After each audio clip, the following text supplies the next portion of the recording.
सभी बदनाम हो रहा है।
एक बार नहीं 3 बार आते हैं।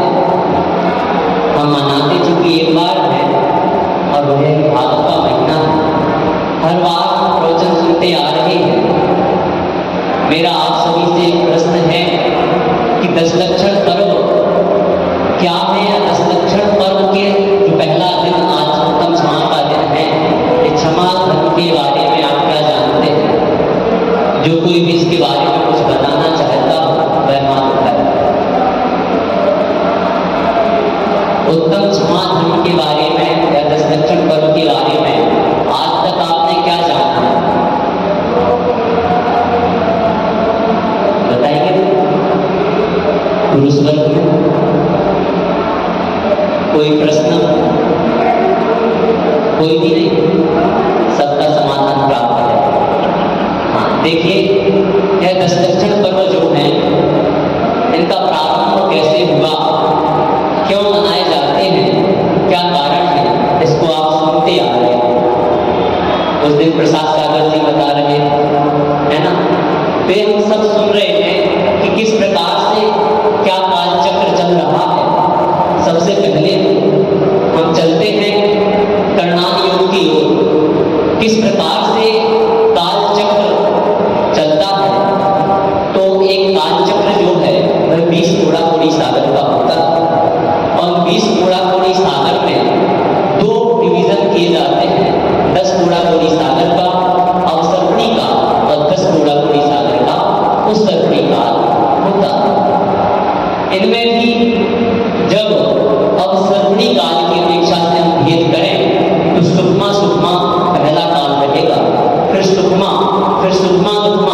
फिर दुखमा सुखमा, दुखमा और दुखमा दुखमा, इस प्रकार से ये छहों काल अवसर्पणी के कहे जाएंगे। और जब इन्हीं को उल्टा कर देंगे तो वह उत्सर्पणी के काल, प्रथम काल दुखमा दुखमा, द्वितीय दुखमा, फिर दुखमा सुखमा, सुखमा दुखमा, सुखमा और सुखमा सुखमा। इनमें कैसे डिवीजन करें? 10 घोड़ा कोड़ी सागर जो हमने अवसर्पणी को दिए हैं, 10 घोड़ा कोड़ी सागर उत्सर्पणी को दिए।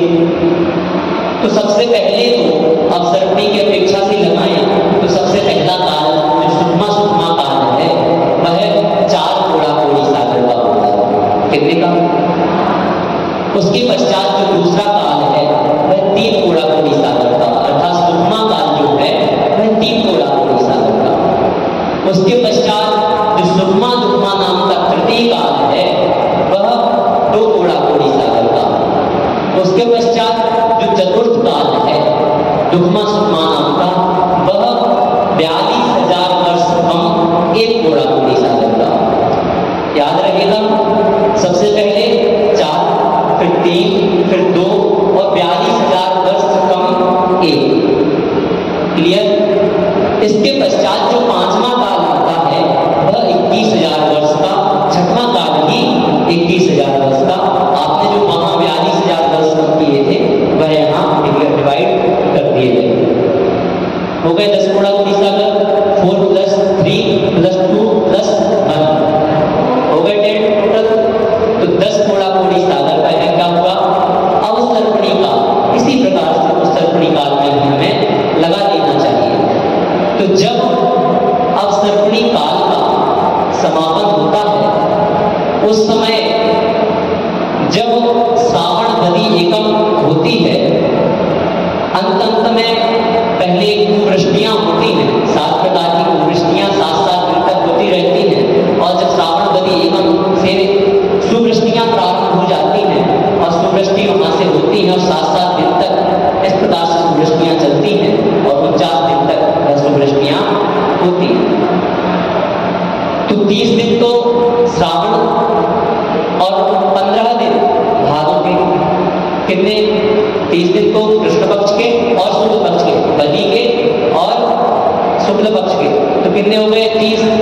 और उसके पश्चात जो हमारा भाद्रपद लगा उसके प्रारंभ के कृष्ण पक्ष के 15 दिन और शुक्ल पक्ष के प्रारंभ के 4 दिन, एकम, दूज, तीज और चौथ, पंचमी से 4 होते ना, तो चौथ तक के 4 दिन। इस प्रकार से 49 दिन यहाँ तक व्यतीत हो जाते हैं। और इसके पश्चात जब पंचमी आती है और जो भी 72 जोड़े विद्यार्थी की श्रेणियों में रखे जाते हैं वह बाहर आकर के अत्यंत उत्साह के साथ इस धर्म को मनाते हैं।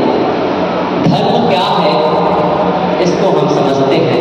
धर्म किस प्रकार से होता है, अनेक प्रकार से हम धर्म को परिभाषित करते रहते हैं। आचार्य भगवंत समंतभद्र स्वामी जी रत्नखंडक शाखाचार्य में कहते हैं, देशयामि समीचीनं धर्मं कर्म निवर्हणं संसार दुःख तव सत्वान् यो धरत्युत्तमे सुखे। अर्थात कहा जाता है, देशयामि मतलब कहा जाता है। क्या कहा जाता है? समीचीनम। क्या समीचीन? जो समीचीन हो वह क्या है? धर्मम, अर्थात धर्म है। जो समीचीन हो वह धर्म है। और किस प्रकार का लक्षण है? कर्म निवर्हणम, जो कर्मों का नाश करने में सक्षम हो वह धर्म है। संसार दुखतः सत्वान, जो संसार के दुख हैं, सत्वान मतलब जीव, जो संसार के दुखों से पीड़ित जो जीव हैं उन जीवों को यो धरती उत्तमे सुखे, जो उत्तम सुख में धरता है वह क्या है? धर्म है। सामान्य भाषा में हम जब शुरुआत में हम पढ़ते हैं तो जो धर्म की परिभाषा पढ़ते हैं, जो उत्तम सुख को धारण कराता है वही धर्म है। यही लिखा ना भाग में हमारे, क्या? जो उत्तम सुख को धारण कराने वाला हो वह धर्म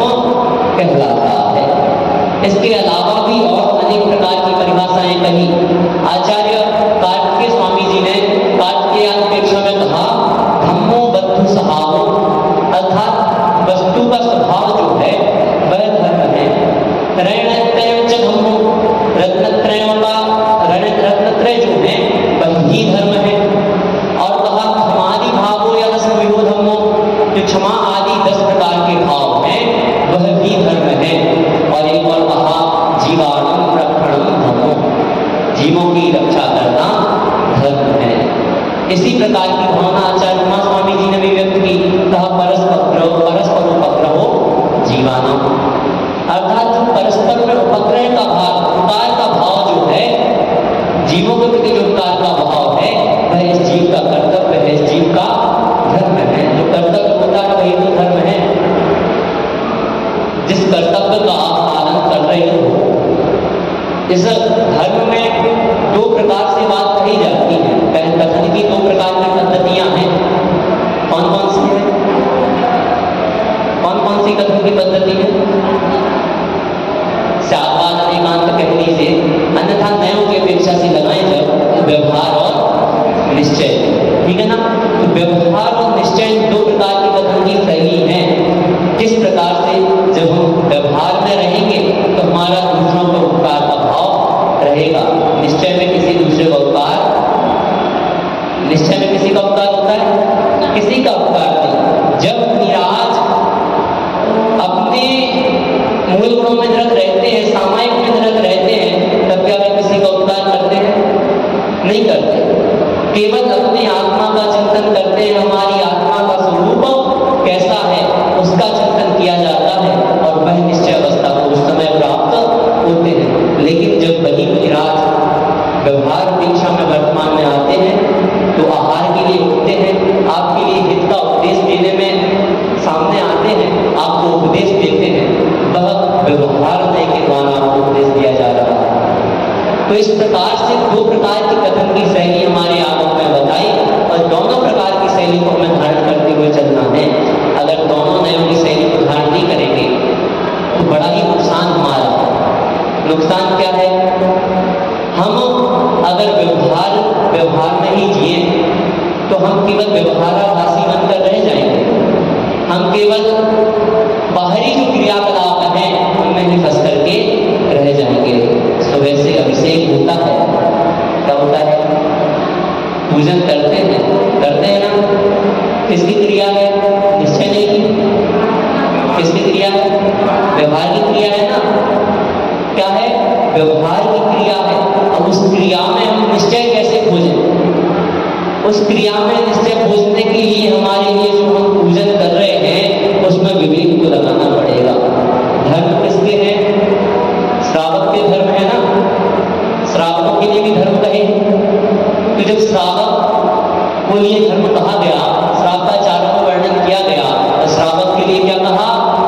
जो श्रद्धावान हो, विवेकवान हो, क्रियावान हो, वह कौन है?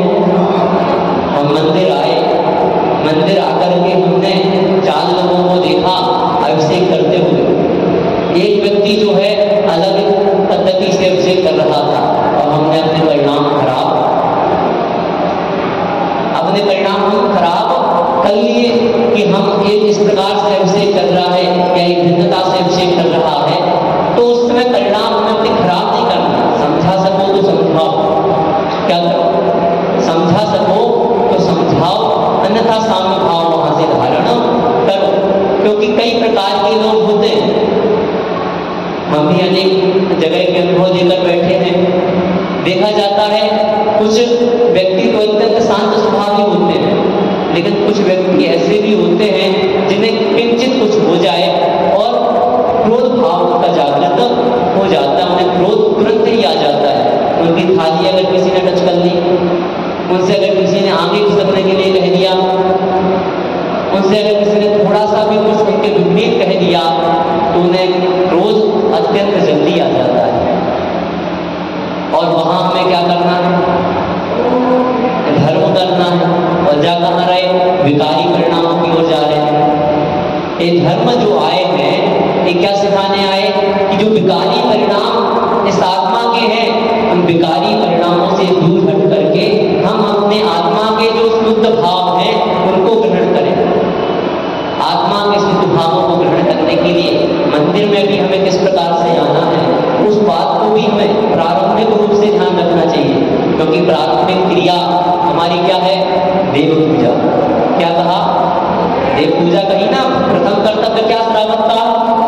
देव पूजा कहा, और उस देव पूजा में ही जब हम अपने श्रावक का कर्तव्य खो देंगे, अपनी श्रद्धा, अपना विवेक, अपनी क्रिया खो देंगे, तो किस प्रकार से वह पूजा होगी, है ना। किस प्रकार से पूजा करें, हम आए मंदिर में आकर के और विवेक के साथ जब सिंहासन पर श्री जी रखे हो तो उसमें हमें किस प्रकार की माना, जब ओम का उच्चारण होने लगे तभी जाकर के हम अभिषेक प्रारंभ करें।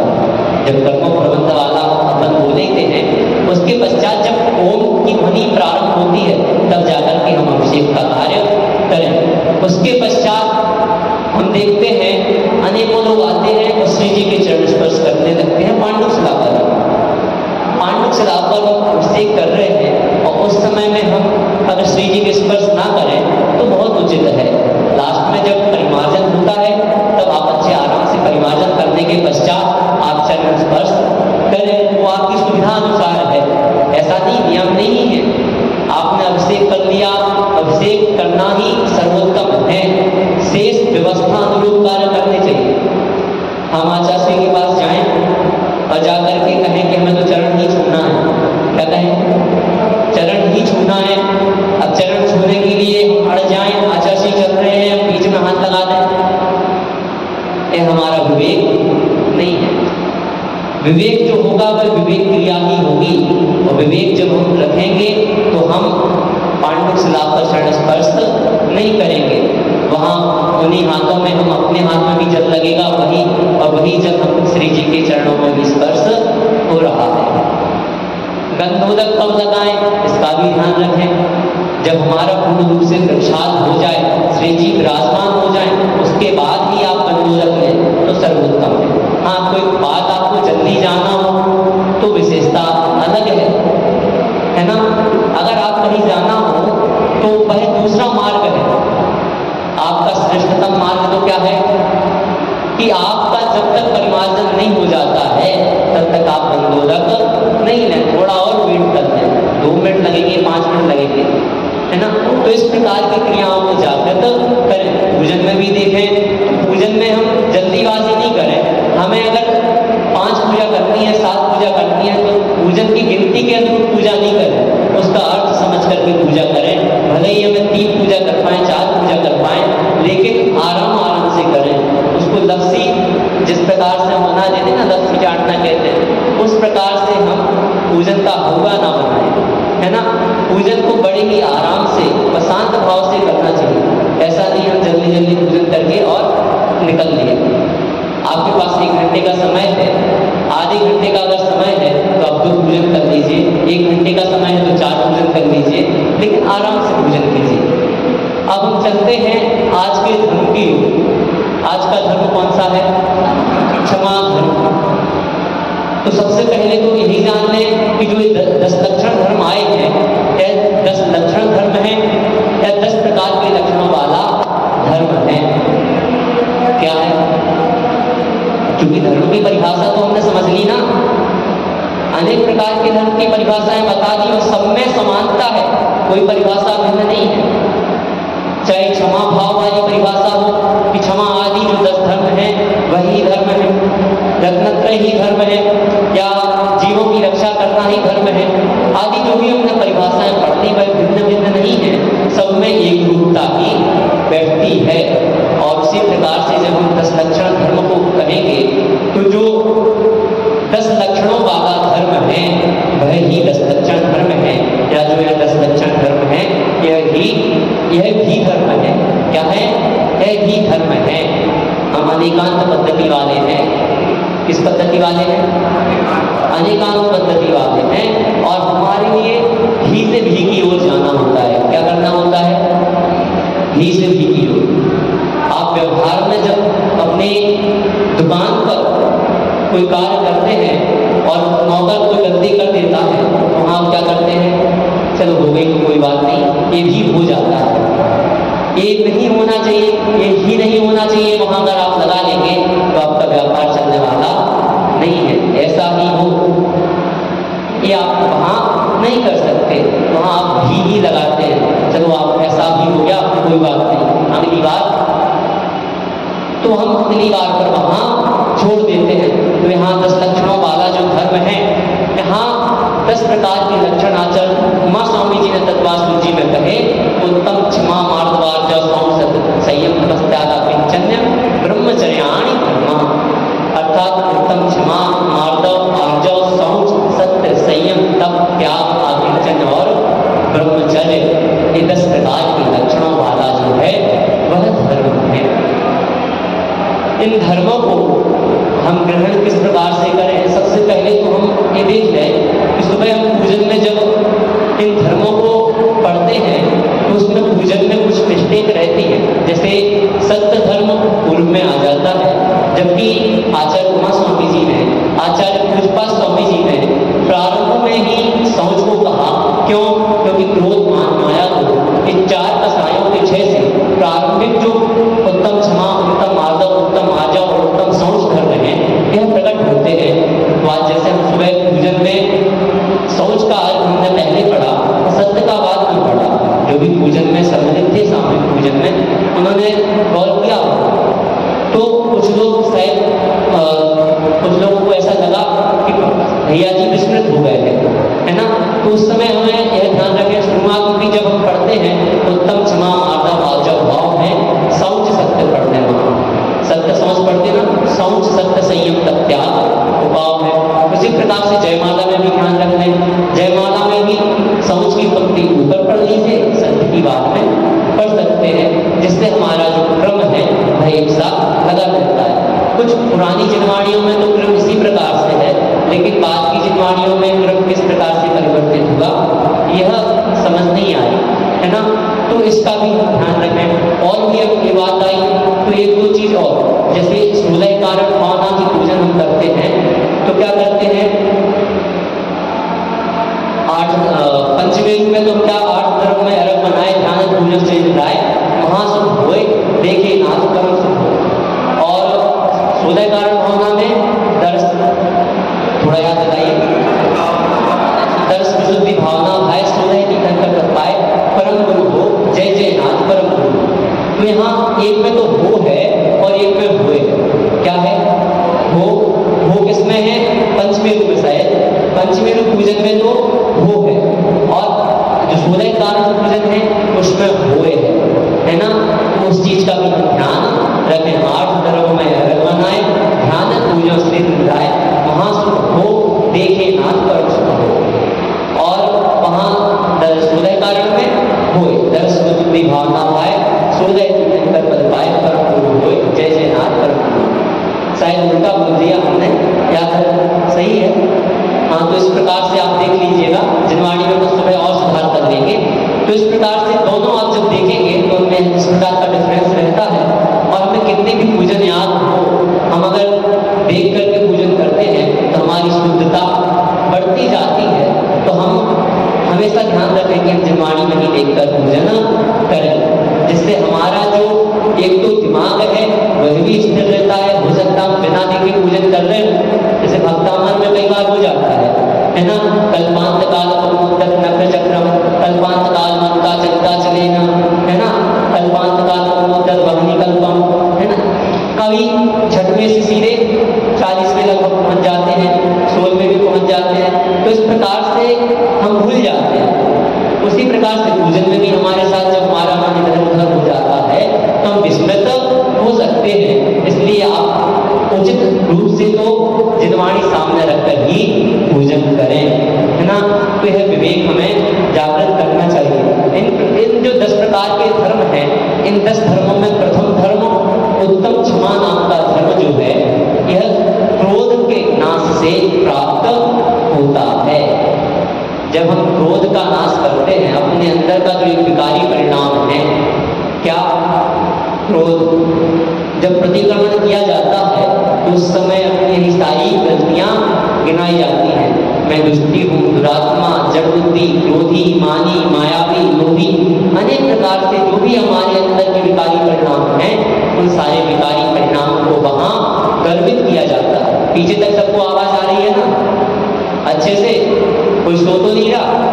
हाँ, तो क्या है, जो है विकारी परिणाम है, इनको ही वहां हम प्रतिक्रमण में करते हैं। और इन्हीं का प्रतिक्रमण हम इन 10 धर्मों के अंतरंग में कर रहे हैं।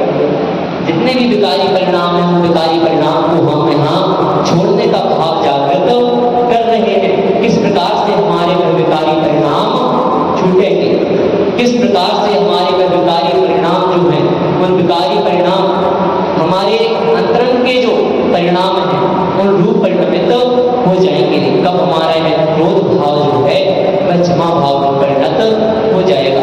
कब हो जाएगा? तब चिंतन करो।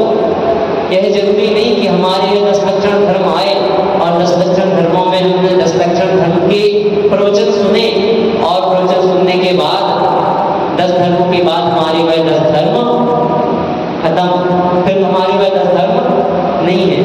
ऐसा ही होता है। जबकि 10 धर्म हमारी आत्मा के ही परिणाम हैं।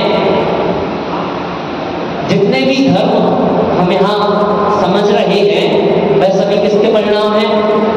आत्मा के, जीव के परिणाम हैं। और परिणामों को हमें धारण करना है। तो परिणामों को तो धारण हम नहीं कर पाते। धारण किसे कर लेते हैं? विकारी परिणामों को, क्रोधादि परिणामों को धारण किए रहते हैं। और क्रोधादि परिणामों को छोड़ने का सबसे बड़ा उपाय है कि हम चिंतन करें अपनी आसपास की वस्तुओं का। जो हमारी रोजमर्रा की चीजों में जो घटनाएं होती हैं उन चीजों से ही हम चिंतन ग्रहण करें। किस प्रकार से क्रोध हमारे अंतरंग में जागृत होता है, किस प्रकार से हम क्रोध कर रहे हैं। हम सुबह से जब उठते हैं तो हम स्नान कर रहे हैं। क्या कर रहे हैं? ठंडी का समय है, पानी कम गर्म है, या पानी गर्म नहीं मिला या बहुत अधिक गर्म मिल गया तो क्या गुस्सा आ जाती है? आ जाती ना। आजकल तो चूंकि हम तुरंत मिला लेते हैं, लेकिन फिर भी जब हमें अगर थोड़ा भी हीटर से भी अगर हमारे ऊपर पानी गर्म मिल जाए तो हमें अपने आप पर ही वहाँ गुस्सा आना प्रारंभ हो जाती है। इसके पश्चात जब हम देखें, मंदिर जाएं, उस समय किस प्रकार के परिणामों को जागृत कर रहे हैं। उसके पश्चात व्यापार आदि में किस प्रकार के परिणामों को जागृत कर रहे हैं। या जो भी हमारी माताएं बहनें घर के कार्य करती हैं तो वह किस प्रकार से अपने घर के कामों में क्रोध आदि परिणामों को जागृत कर लेती है। एक बहुत अच्छा उदाहरण है। जो भी व्यक्ति है वह अपनी जगह पर सही है। क्या है? सही होता है। कोई व्यक्ति गलत नहीं होता। क्रोध कब आता है? जब वह दूसरे को गलत समझता है। क्रोध कब आता है? जब वह दूसरे को गलत समझता है। होता क्या है, एक बार एक सेठ सेठानी जो थे उनमें यह निर्णय हुआ कि हम घूमने के लिए जाएंगे। कहाँ जाएंगे? घूमने के लिए जाएंगे। अब शाम का प्लान बना कि शाम को 6 बजे के समय हम घूमने के लिए जाएंगे। सुबह से सेठानी बहुत ही हाथ में थी, बहुत ही खुश थी। नौकरानी से उन्होंने कह दिया आज तो 5 बजे तक सारा कार्य करके चली जाना।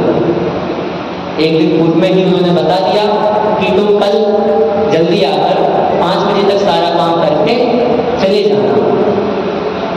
इधर वह नौकरानी प्रतिदिन 2 बजे आ जाया करती थी। उस दिन उसे लेट होना प्रारंभ हुआ, वह थोड़ा लेट हो गई।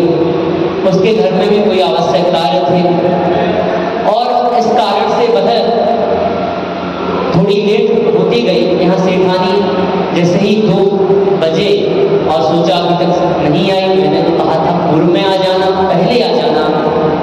और जब वह नहीं आई तो सेठानी अपने मन में परिणाम खराब करने लगी।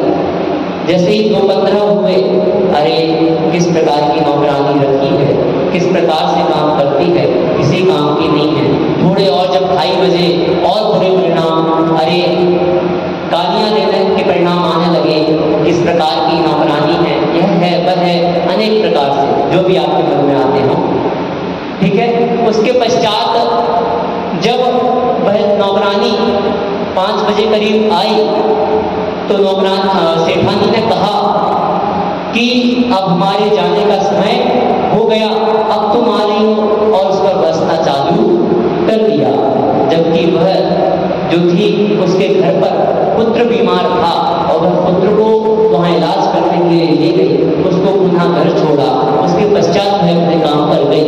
तो वहाँ वह भी गलत नहीं थी, लेकिन यहाँ सेठानी अपने मन में किस प्रकार से अपने आप बुरे परिणाम जागृत करने लग जाते हैं। अरे काम अभी नहीं होगा, कुछ समय पश्चात हो जाएगा, आप घूम कर आ जाओगे, जब हो जाएगा थोड़ा काम आप स्वयं कर लोगे, लेकिन वह नहीं होता। उसके पश्चात जब नौकरानी का काम हुआ, उसने काम किया और काम करने के पश्चात वह 6 बजे तक घर चली गई। यहाँ अब किसका वेट हो रहा है? सेठ जी का वेट हो रहा है। अब सेठ जी जो है वह विलंब कर रहे हैं, वह नहीं आ रहे हैं। सेठ जी अपने कार्य में बिजी थे, उनके वही खाते आदि का जो है निरीक्षण चल रहा था और मुनि माली वहाँ निरीक्षण कर रहे थे और उस कार्य में वह व्यस्त होने के कारण वहाँ समय का पता नहीं चला। समय का पता नहीं चला, 7 बज गए, 7:30 बज गए। यहाँ सेठानी आग बबूला होकर के बैठ गई। बैठ जाते हो क्या आप सभी? अब मत बैठना, है ना। तो वहाँ सेठानी जो है आग बबूला होकर के बैठ गई। अब यहाँ बेचारे सेठ जी आए। सेठ जी जैसे ही अंदर आए, उन्होंने सोचा चलो कोई नहीं, लेट हो गए हैं, लेट ही सही, हम घूमने के लिए चलेंगे। सेठानी कहे वो मानने वाली थी। सेठानी तो जैसे ही सेठ जी आए तो उन पर बरस पड़ी। अरे आपको तो समय का पता ही नहीं रहता, आप तो बिल्कुल हमेशा अपने कार्य में ही लगे रहते हैं, आपको तो कोई काम नहीं है, दुकान पर बैठना होता है, केवल मुनि को ऑर्डर देना होता है। अनेक प्रकार की बातें यही सुनने को मिलता है क्या? हाँ, है ना। तो इस प्रकार की अनेक प्रकार की बातें जब सेठानी जी ने कही, देखो हाँ कह रहे हैं पुरुष वर्ग में, देख लेना करके। तो क्या है, जब वहाँ उन्होंने अपने परिणाम पूरे किए, यहाँ सेठ के भी परिणाम खराब हो गए। वह अच्छे परिणामों से आया कि हाँ आप चलेंगे, लेकिन उसके भी परिणाम क्या हो गए? खराब हो गए। उसने कहा तो सेठानी का सुन लिया, अब मनाना बहुत मुश्किल है, सब अनुभवी लोग बैठे हुए हैं, है ना। तो क्या है, इस प्रकार के परिणाम हम कब खराब करते हैं? दूसरे की परिस्थिति को हम नहीं समझते। हम तो सही होते हैं, लेकिन दूसरा किस परिस्थिति में है हम उस परिस्थिति को नहीं समझते, और उस परिस्थिति को ना समझ करके हम क्रोध करने में लग जाते हैं। अंदर बहुत अच्छी बात लिखी थी, अभी आरती के समय में हमारी नजर गई कि दूसरों को गिराने से अच्छा, अर्थ कुछ और होगा उसका, कुछ और लिखा हो, मैं कुछ अर्थ में अलग बता रहा हूँ कि दूसरों को गिराने से अच्छा है अपने आप को आगे बढ़ाओ, कुछ और वहाँ शब्द लिखे हैं। तो दूसरों को जब हम गिराने का प्रयास कर रहे हैं, वहाँ हमें उस भाव नहीं ले जाने। भाव कहाँ ले जाने हैं? अपने आप को आगे कैसे ले जाना है, इस ओर हमारे अपने चिंतन को बढ़ाना है। हम दूसरे की लकीर को छोटा करने में अपना समय नहीं गंवाएं, बल्कि अपनी लकीर को कैसे आगे बढ़ाना है हम उस पर ध्यान दें। लकीर को छोटा करने से हम वहीं के वहीं रह जाते हैं। कहाँ रह जाते हैं?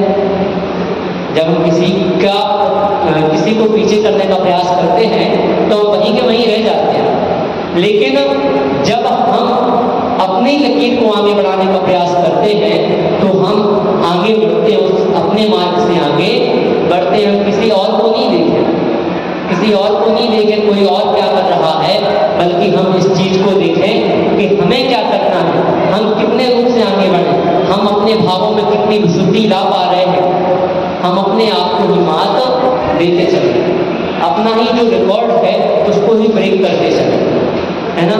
सबसे अच्छी तुलना क्या होती है?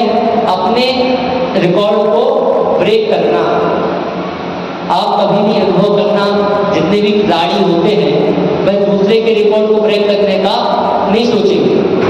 कोई व्यक्ति अगर दौड़ने की क्रिया में या रेसिंग में आगे जा रहा है तो वह क्या करता है? प्रैक्टिस करता है, और प्रैक्टिस करने में प्रारंभ में वह 30 सेकंड में अगर 100 मीटर की दूरी तय कर रहा है तो वह प्रयास करता है कि अब मैं कैसे 25 सेकंड में, कैसे 20 सेकंड में, कैसे 15 उस दूरी को तय करूं। उसके पश्चात जब वह प्रैक्टिस कर लेता है तो स्वयं ही वह जो सबसे तेज धावक होता है उसको भी पीछे कर देता है। तो हमें पहले अपने अंतरंग में झांकना है, अपने ही आसपास के जो उदाहरण हैं उनको लेना है। हम शास्त्र स्वाध्याय अगर नहीं भी कर पाए, वैसे तो तीसरा जो अंग है हमारा वो स्वाध्याय का ही है, लेकिन अगर फिर भी हम स्वाध्याय नहीं कर पा रहे हैं तो हमारे जो आसपास में जितनी भी एक्टिविटीज हो रही हैं उन एक्टिविटीज को लेकर के हम चिंतन अपना जागृत करें कि हम किस प्रकार से उन इन एक्टिविटीज को अपने ज्ञान में परिणत कर लेंगे। एक कोई मूर्ख व्यक्ति जब किसी गड्ढे में गिर जाता है तो एक जो होशियार व्यक्ति होता है वह क्या करता है, उस व्यक्ति को देख करके सीख ले लेता है। आचार्य पूज्यपाद स्वामी जी श्लोक में कहते हैं कि उसका भावार्थ है कि आप जब एक कीचड़ में लोटपोट करके और स्नान करने जाओ, एक व्यक्ति तो सामान्य से स्नान कर रहा है और दूसरा व्यक्ति यह सोचे कि मैं तो पहले कीचड़ में लोटपोट होऊंगा उसके पश्चात ही स्नान करूंगा, तो उसमें श्रेष्ठ कौन है? जो सामान्य व्यक्ति है वही श्रेष्ठ है। एक व्यक्ति तो जो किसी व्यक्ति की प्रतीक्षा में धूप में खड़ा हुआ है और राजस्थान की मारवाड़ की धूप में खड़ा हुआ है, और एक व्यक्ति वृक्ष की छाया में खड़ा हुआ है, उन दोनों व्यक्तियों में से श्रेष्ठ कौन है? जो वृक्ष की छाया में खड़ा हुआ है। तो बस हमें अपना यही चिंतन जागृत करना है कि हमारे आसपास में जितने भी हमसे बुद्धिमान पुरुष हैं उनसे तो हम अच्छाइयों को ग्रहण करें ही, लेकिन जितने भी हमें बुराइयां प्रतीत होती हैं हम उन बुराइयों को अपने अंदर से सुधारने का प्रयास करें। किस प्रकार से सामने वाला ऑब्जर्व करना सीखें, किस प्रकार से सामने वाला क्रोध कर रहा है, उसे किस प्रकार से क्रोध आ रहा है, क्यों आ रहा है, हमें क्यों क्रोध आता है, इस प्रकार को अपने आप चिंतन में लाएं। आप दुकान पर खाली समय में बैठे हो, आप रोटियां बना रही हो, रोटियां बनाते हुए भी चिंतन किया जा सकता है। ऐसा नहीं है चिंतन नहीं होता, पहले तो पाठ हो जाते थे। क्या हो जाते थे? आपकी जो सासू माँ होगी, आपकी माता जी होगी, उनको आपने देखा होगा जब वह चूल्हे आदि का कार्य करती थी तो उनको करते करते उनके पाठ हो जाया करते थे, भले ही वो पढ़ी लिखी ना हो। आपने देखा होगा मेरी दादी स्वयं पढ़ी लिखी नहीं है, लेकिन उनके लिए 6 ढाला कंठस्थ है, तत्वासूत जी के भी अध्याय कंठस्थ है। तो पूर्व में जो लोग होते थे वह सुनते सुनते उन चीजों को कंठस्थ कर लेते थे, और उन चीजों को जब वह कोई भी घर का कार्य कर रहे होते थे तो वहां वह करते रहते थे। तो हम भी जब कोई भी कार्य करें तो उस समय अपने चिंतन को जागृत रखें। किस प्रकार के चिंतन को? शीर्षी वाले चिंतन को नहीं। किस चिंतन को जागृत करना कि हम किस प्रकार से अपने आप को श्रेष्ठ बनाने में सक्षम हो सकते हैं, अपने आप को कैसे श्रेष्ठ बना सकते हैं। क्योंकि जैन दर्शन जो है वह ऊर्ध्व गति की ओर ले जाता है। जीव का स्वभाव क्या है? ऊर्ध्व गति की ओर जाना, है ना। और ऊर्ध्व गति में भी कैसी गति? ऋजु गति। कैसी गति? अर्थात सरल गति भी कह सकते हैं, सीधी गति भी कह सकते हैं। तो उस प्रकार की गति हमारी कैसे बने, उस प्रकार की मति हमारी कैसी हो, मति अर्थात बुद्धि हमारा उस प्रकार का जो क्षमता है वह कैसे विकसित हो, इस प्रकार का हम चिंतन वहाँ जागृत करें। हम हर वस्तु को समझें, और जो भी हमारे आचार्यों ने हमारे लिए यह धर्म छोड़ा है, किसने छोड़ा? क्या हमारी कोई अभी तक भूमिका हुई तो किंचित भूमिका, लेकिन आचार्यों ने कहां कहां से इस धर्म को जागृत रखा। सबसे पहले तो हम चलते हैं आदिनाथ भगवान की ओर। कहां से हमारा यह धर्म जो प्रारंभ हुआ, और वहां हम व्यवहार नय और निश्चय नय का भी एक सटीक उदाहरण हम लेकर के चलते हैं कि जब ऋषभदेव भगवान आप पढ़ेंगे आदि पुराण, हरिवंश पुराण आदि में, तो आपको यह कथानक बड़ी ही अच्छे से समझ में आ जाएगा। और आप देखें वहां जब आदिनाथ भगवान का जन्म हुआ, क्योंकि ये हुंडाक्षपटी काल का दोष रहा कि उनका जन्म तृतीय काल में ही कितने वर्ष पूर्व हो गया? त्रेता काल के कितने वर्ष शेष रह गए थे? 84 लाख वर्ष पूर्व, 84 लाख वर्ष और 84 लाख वर्ष पूर्व 3 वर्ष 8.5 माह। कितना? 84 लाख वर्ष पूर्व 3 वर्ष 8.5 माह का समय जब शेष रह गया था, तब क्या हो गया था? आदिनाथ का जन्म। आदिनाथ की आयु कितनी? 84 लाख वर्ष पूर्व की। कितनी आयु? ठीक है, उतना ही समय और 3 वर्ष 8.5 माह और आप जोड़ लीजिए, इतना समय वहां शेष रह गया था। तब नाभिराज गुरुदेवी की कोख से इनका जन्म हुआ और जन्म होने के पश्चात वहां भोग भूमियां थी, और भोग भूमियों में होता क्या है, 10 प्रकार के कल्पवृक्ष होते हैं, तो उनमें आपको किसी प्रकार की भी अपेक्षा नहीं रह जाती, उसमें भी आपकी सारी आकांक्षाएं पूर्ण हो जाती है। वहां आपको किसी प्रकार का भी कर्म करने की आवश्यकता नहीं होती। अगर समय अधिक होने लगे, आप बोर होने लगो तो बता देना, प्रतियोगिता आदि का समय होने लगे तो किस प्रकार से वहां से जब कर्म भूमि का प्रारंभ होना था, उस समय इन ऋषभदेव भगवान का जन्म हुआ और वहां ऋषभदेव जब जन्मे, उसके कुछ समय पश्चात जब युवावस्था में प्रवेश किए, लोगों में हाहाकार मचा कि देखा ऊपर कुछ प्रकाश अलग से दिखाई पड़ रहा है। सभी दौड़े हुए नाभिराय के पास आए। क्यों भय लगा उन्हें? हम कभी भी देखें, कोई हम भी जब नई वस्तु देखते हैं तो हमारे अंदर ही भय आ जाता है, वह भय ही मिथ्यात्व का कारण बन जाता है, उसी से मान्यताएं प्रकट होना प्रारंभ हो जाती है। तो वहां जब भय प्रारंभ होने हुआ और वह नाभिराय के पास गए, उन्होंने ऋषभदेव के पास उन्हें भेज दिया, ऋषभ कुमार के पास भेजा, आदि कुमार के पास भेजा और कहा उनसे समाधान लेकर के आओ।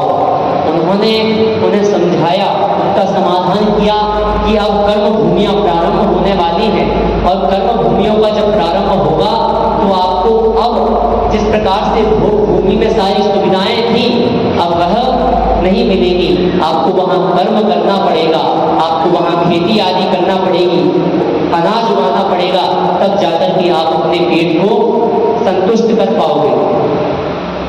और उन्होंने सारा कुछ समझा करके उनका भय मुक्त किया। हा माधिक आदि दंड व्यवस्थाओं का उन्होंने वहां से सृजन किया।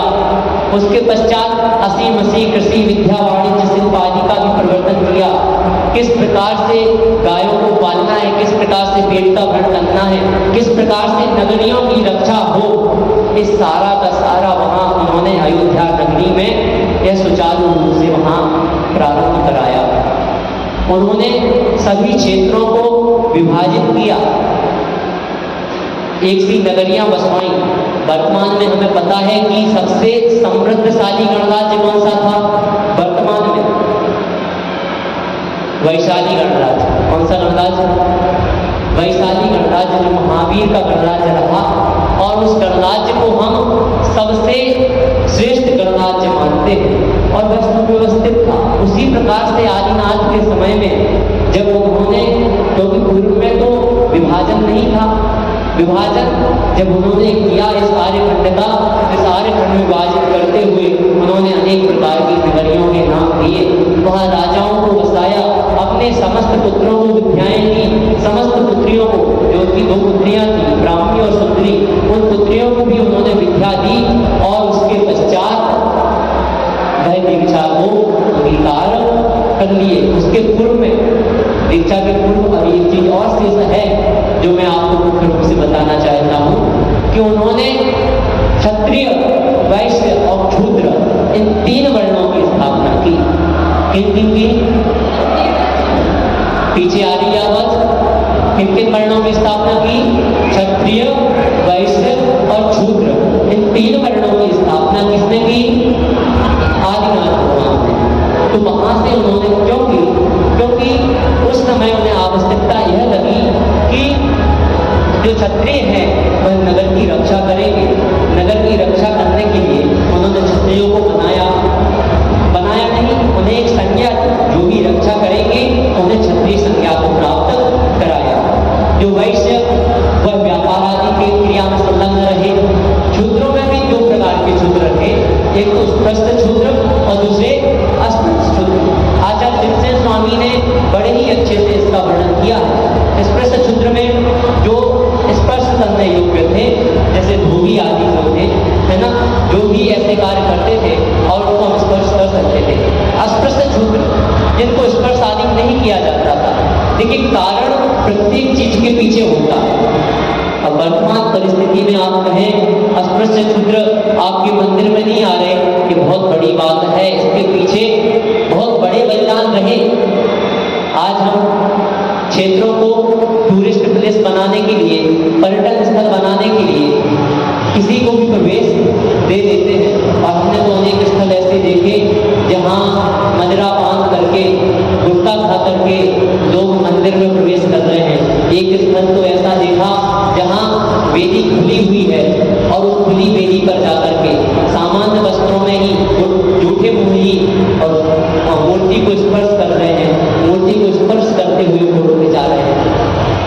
तो हमें यह उन आचार्यों के बलिदान को स्मरण करना है, उन आचार्य शांति सागर जी के बलिदान को स्मरण करना है, जिन्होंने जब संविधान लिखा गया और सब धर्मों को समान धर्म का दर्जा दिया, तब उन्होंने संविधान को चुनौती दी और उन्होंने अन्न का त्याग कर दिया।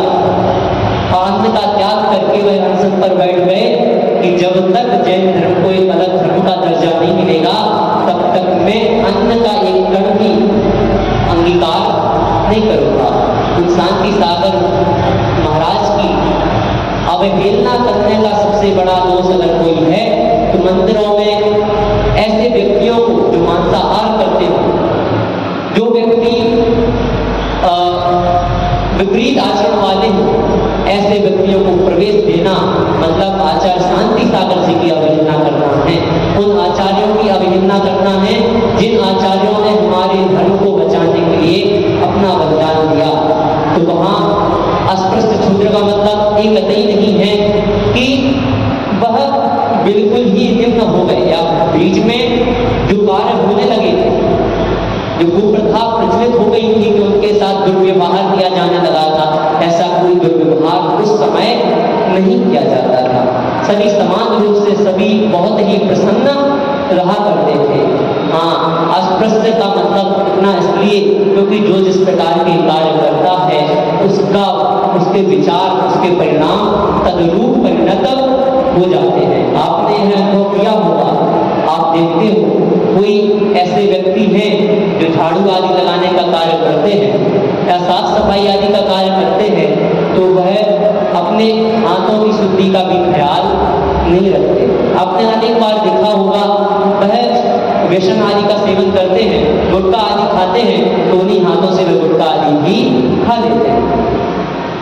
तो वहाँ हमारा विवेक जागृत नहीं रह जाता, क्योंकि जिस प्रकार का कार्य करने लग जाते हैं वहाँ उस प्रकार का, तो यही आचार्यों की सोच रही होगी, यही वहाँ आदिनाथ भगवान की सोच रही होगी और उन्होंने वहाँ अस्पृश्य शूद्र और स्पृश्य शूद्र में भेद किया। क्योंकि उस समय सभी जिनेंद्र को मानने वाले, किसको मानने वाले थे? जिनेंद्र को मानने वाले थे, जिनको मानने वाले थे और जैन थे। उसके पश्चात धीरे धीरे काल व्यतीत हुआ, बीच में कुछ काल ऐसा आया शांतिनाथ भगवान के पूर्व में कि कुछ धर्म का विच्छेद हुआ, पुनः धर्म का उत्थापन हुआ।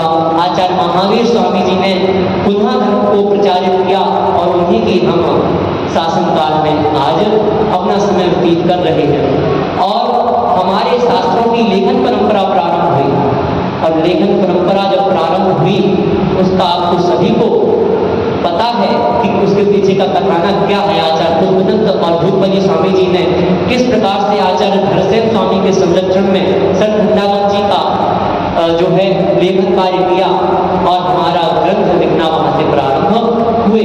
क्योंकि प्रारंभ में क्षयोक्षम अधिक था और क्षयोक्षम होने के कारण हम दूसरे को जो कह देते थे वही वह ग्रहण कर लिया करते थे।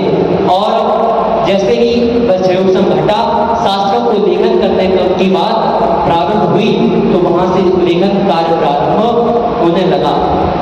और जब लेखन कार्य प्रारंभ हुआ तो अन्य जो धर्म प्राचीन धर्म भारत के हैं, वैदिक धर्म कहें या महावीर के पश्चात का बौद्ध धर्म कहें, उन धर्मों की में भी अपने लेखन कार्यों को प्रारंभ किया। और लेखन कार्य प्रारंभ होने के पश्चात जब 6वीं शताब्दी आई, क्योंकि साउंड व्यवस्था है तो आप सभी इन्हें देख सकते हैं, नाम देने की यहाँ आवश्यकता नहीं है।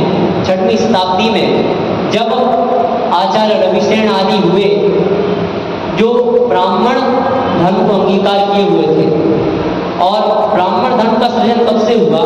ब्राह्मण धर्म नहीं, ब्राह्मण वर्ण का।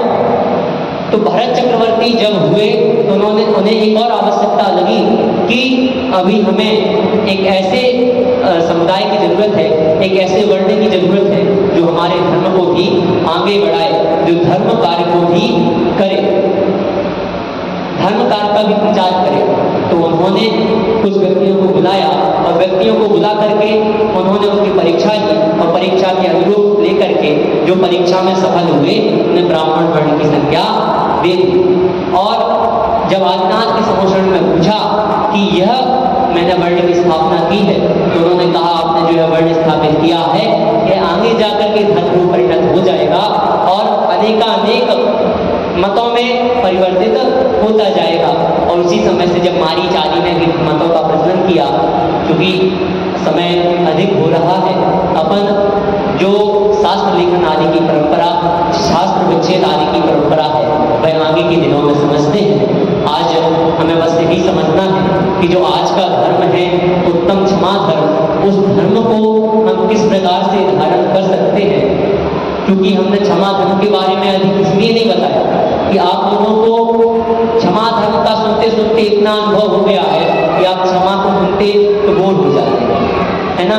तो क्षमा धर्म को छोड़ करके हमने क्षमा धर्म से ही जोड़कर जो हमारा धर्म था, जो हमारा धर्म प्रचलित हुआ, वह किस प्रकार से हुआ, इस बारे में हमने जान लिया है। तो हमें उस धर्म को ही अंगीकार करते हुए इस क्षमा धर्म को भी अंगीकार करना है और क्षमा धर्म को अंगीकार कर अपने जीवन को सफल बनाना है। इसी मंगल में भावना के साथ बोलिए मूल नायक श्री नैमिनाथ भगवान की, आचार्य गुरुदेव श्री शरण विद्यासागर जी महाराज की। दिवाली मातेश्वरी परम उपकार जिनवाणी सहज आय के बताया है, हुआ निर्भार अंतर में परम आनंद छाया है। अहो परिपूर्ण ज्ञातारो प्रभु अक्षय विभव में हूँ, सहज ही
जिनवाणी भारती तो जो दिन रे जो तेरी शरणागहे सुख पावे सुख चैन हे तुझ बताओ।